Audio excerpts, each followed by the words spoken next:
Salut les gars et bienvenue sur Restauration Cyclomoto Ancien. Aujourd'hui nous allons voir comment redonner un joli coup de propre à ce carburateur Gruner qui se monte sur un 175 cm3.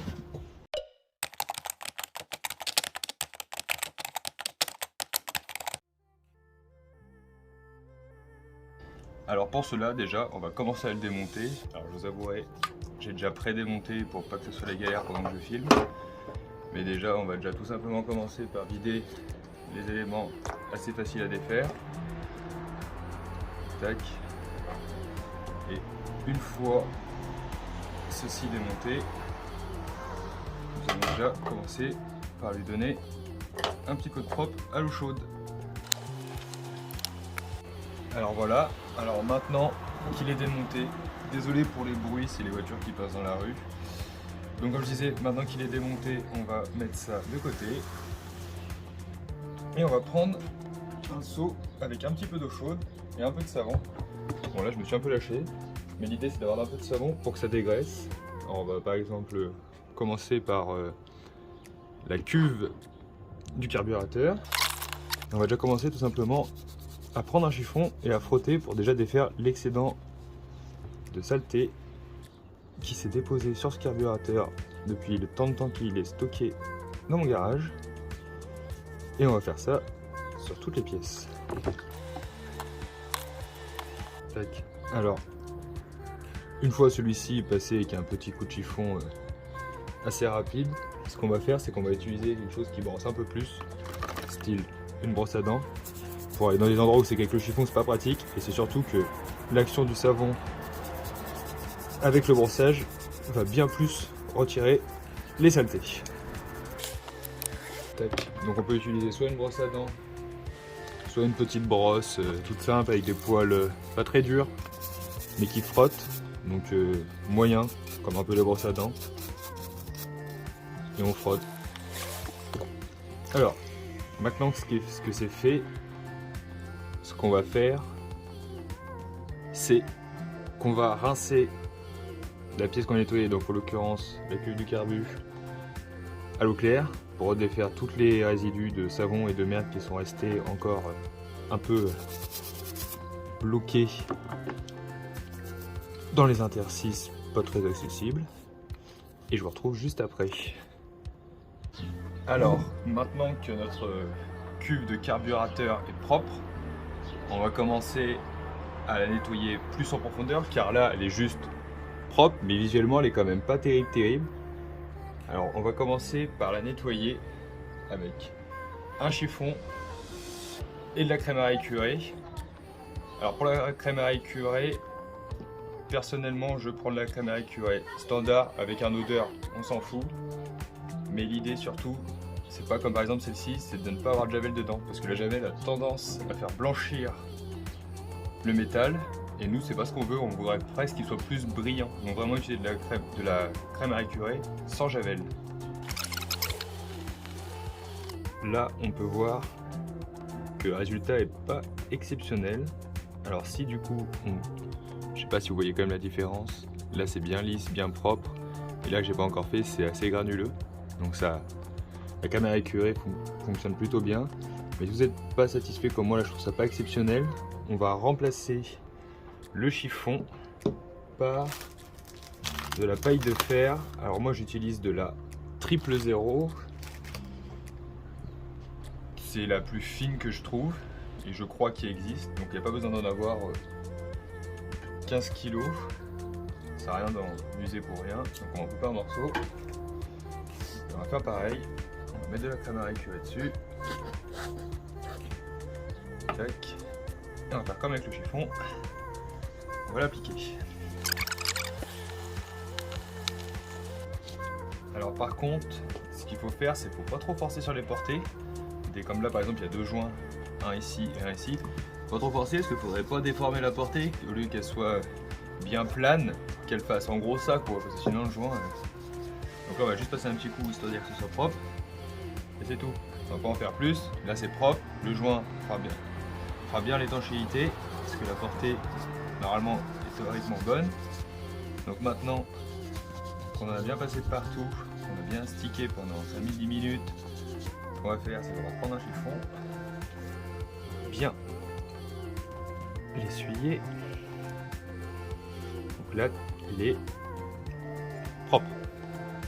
Là, il n'y a pas à discuter.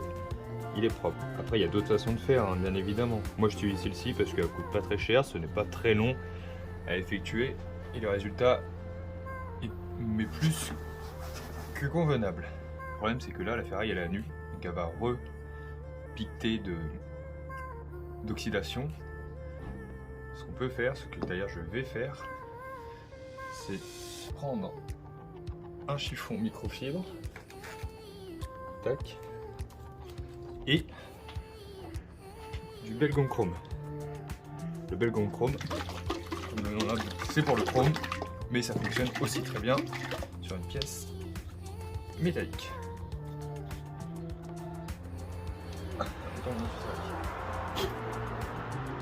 Donc, maintenant, une fois qu'on l'a bien secoué, on en prend un peu sur un chiffon. Donc là, il y en a large assez. Il y en a large assez. Tac. Comme la crème à récurer, on frotte jusqu'à temps que le résultat vous convienne. Faut pas hésiter à frotter. Alors, avec le Belgum, ça sert à rien de faire toute une grande surface comme avec la crème à récurer. Travailler sur des petites surfaces, bien passer et passer d'une partie à l'autre, comme ça tout le tour, pour avoir un résultat plus que correct. Alors là, on peut voir que le Belgum Chrome travaille, hein. Vous voyez l'état du chiffon, il était neuf, propre. Et là, c'est vraiment de la saleté, ça nettoie plus que bien. Là, c'est... Alors peut-être pas bien en vidéo, mais ça brille. Alors évidemment, il y a encore des traces, hein, c'est pas neuf, hein, mais ça le ramène très propre.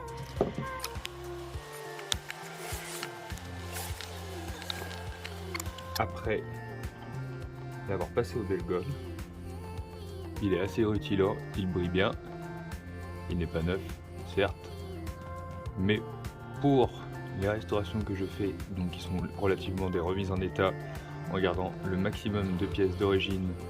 Donc là, ce qui reste à faire, c'est la même chose, mais avec tout le reste du carburateur.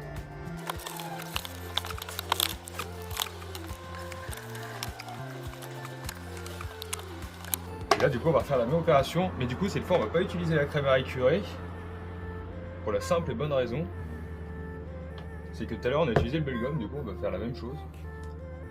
On va réutiliser le Belgum directement. Alors depuis tout à l'heure, on voit pas bien l'efficacité du Belgum parce que c'est pas vraiment abîmé, c'est juste très sale. Là par contre, vous voyez, c'est oxydé. Sur le filtre à air là, c'est oxydé.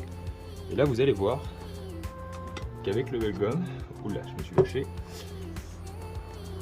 Le Belgum sur une pièce avec de l'oxydation, c'est là qui fait vraiment des miracles. C'est-à-dire qu'en frottant très peu avec la paille d'acier et l'effet du Belgum, donc on va dire en gros l'effet entre guillemets miroir qui va essayer de donner à la pièce. Alors ce qui est important, c'est d'essayer de tourner, aller dans un sens, dans l'autre, de pas toujours aller dans le même sens, sinon on va vraiment voir la trace des rayures. Mais vous voyez là, je l'ai fait très peu. On essuie et tac. Vous voyez, là c'est oxydé. La différence, là j'ai fait, là j'ai pas fait. Voilà l'idée.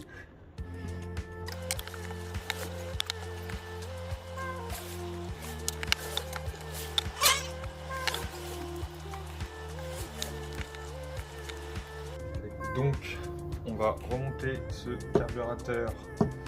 Alors je vais la remonter à blanc pour la simple bonne raison que par exemple le joint du couvercle de cuve il a cassé, que j'en ai pas là d'avance. Les joints ils sont tout cuits, il faudrait les changer. Donc vu que j'en ai pas sous la main, ce que je vais faire là c'est juste leur fermer à blanc. Donc faire juste un montage pas serré, rien, pour pouvoir vous montrer le résultat du carbu. il sera donc le carburant il est vide quoi, il n'y a rien dedans, il y a juste les gicleurs qui sont encore dedans et c'est tout. J'ai pas remonté le boisseau, rien, ça sert à rien. Là l'idée c'est juste de vous présenter, de vous montrer le résultat du nettoyage comme moi je fais. D'abord je vais même pas y serrer fort, c'est juste que tac, là il n'y a pas le jaune, on ne va pas l'abîmer plus. C'est juste histoire de dire que vous voyez à quoi ça ressemble une fois. Alors voilà, le carburateur remonté. Alors certes, il n'est pas neuf, mais moi je peux vous dire qu'à la caméra ça se voit pas très bien, mais que là, il est plus que propre.